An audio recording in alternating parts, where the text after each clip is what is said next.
name is Bob Hesse. I'm chairman and co-founder of Contemplative Network. And together with Scientific Medical Network, we're co-sponsoring this webinar and the conference that'll follow next year in December 11th to the 13th. This webinar coming up on November 29th, this very soon, is a foretaste of what you will experience at the conference. There are three motivating factors as to what led to this conference and the webinar. First was a very personal, profound, contemplative, mystical experience that I had that launched me on a journey my whole life to try to discover more about it when what happened. And with a PhD in physical chemistry and a degree in theology, that was the motivational force and direction that I took as I started to search scientifically for the answers to my questions. And I ultimately returned to my faith after 23 years absence of participation. Trappist Thomas Keating invited me to co-found Contemplative Network, which is dedicated to preaching interfaith centering prayer, research and on the prayer, and interfaith dialogue and interfaith presentation.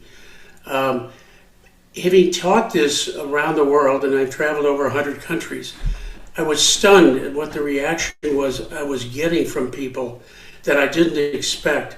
This was particularly the case with teaching people that were suffering from mental illnesses that I was not aware of at the time. Parkinson's, PTSD, obsessive compulsive disorder, and my own wife, bipolar depression. And that led me to start funding myself and also joined by some others, neuroscientific brain research, which confirmed the observations that I was making when I was teaching this around the world. The research was published on professional journals, but is documented in our Contemplative Network website, contemplative.net, and in my book, Faith and Science, A Journey into God's Mystical Love. But the real value of what was coming out of this, you will see in this conference. And that is the second motivation of the three. And that is, when I was searching for answers to my experience, I was going around the world attending conferences, faith and science conferences, theistic and non-theistic, theology and medicine, meditation and contemplation. And I started to discover they were all very siloed. They were founded by very competent, wonderful specialists, but they had almost groupies, if you will, in many cases, of followers that would never attend other conferences. And the result was that the specialists were not necessarily meeting each other, and there was no cross-fertilization between these conferences. So there was this false perception that there was no overlap. So the solution that we offered in this conference and the motivation behind it was to bring these specialists together to meet each other and to do this in 4 steps, 4 topics, physics to creation, chemistry to life, biology to consciousness. And the experts in each field talk about that. And also to do transitioning between these sections so that you could get a sense that this was not a reductionist approach, but more of a holistic approach to come to the conclusion that I came to it. And that is, there is a oneness of creation that branches many scientific and interfaith components. I was blessed to give the book to Pope Francis, and as a result, later the conference was inspired not by my doings, but by others, and my book became the title chapters of my book became the agenda for the conference. Not that people are going to speak what I wrote, but they're going to do from their own wonderful, much better experience. The third motivation was a stunner to me as I was going around, and that is faith and science are divided.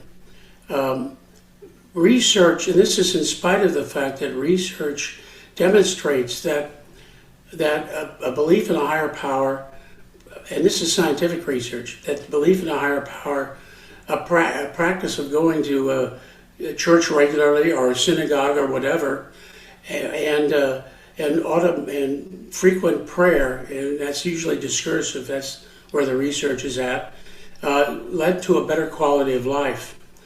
And yet, in spite of that research, medical professionals were dismissing that research and not opening it up as a viable option for patients, particularly patients that were suffering from mental illnesses, and not even being willing to offer it as a placebo effect, even though they didn't believe that it might have been divinely inspired.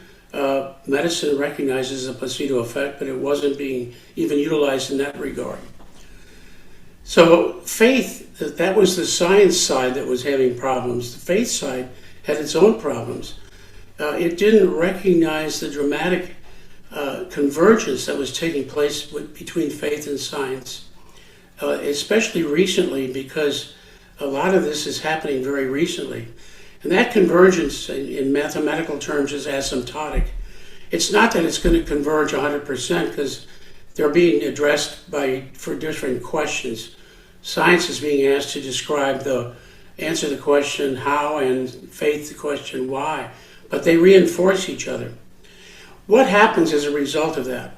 Well, 80+% of the population, some would say as much as 87% of the population, believes in a higher power, and that population is being excluded from treatment option of theistic contemplative prayer, interfaith contemplative prayer. And so it's sad, because the optional PT treatment, physical therapy treatment, could be offered on a volunteer basis, because our science research projects demonstrated that the brain was physically being changed through its neuroplasticity. So the solution in the Rome conference was to have the first conference in Rome, where we have the largest Christian denomination in the world. That's Catholicism. Now, in terms of size, that's about the same size as Islam. Overall, Christianity in general is larger than any other. But yet, that's the birthplace of Christianity, and we're going to offer this with interfaith clergy that are mystics from the Abrahamic faiths. Scientists, theologians, clergy are invited. And we're having the Pontifical Academy of Science Chancellor, Cardinal Turkson, open with prayer, and a special audience provided by Pope Leo XIV for the registrants, providing he's going to be available at that time. Then, to drive home the message that this has got to be opened up to the medical community, the second conference will be in Houston, the largest medical center in the world. This is going to have tremendous value for those who are suffering from mental illness. And this connection only can be gained through this wonderful collection of speakers that you're going to hear at the conference. Only half of them are going to be at this webinar on the 29th.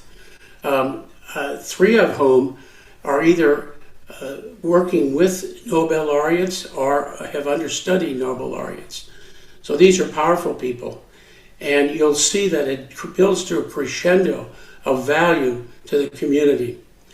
The conference in Rome will be enhanced by local art, which you'll be able to see on our website. And I invite you to an open mind, listen to this webinar so that you can see where we're headed and the value that this conference is going to have to you and to your local communities. Thank you.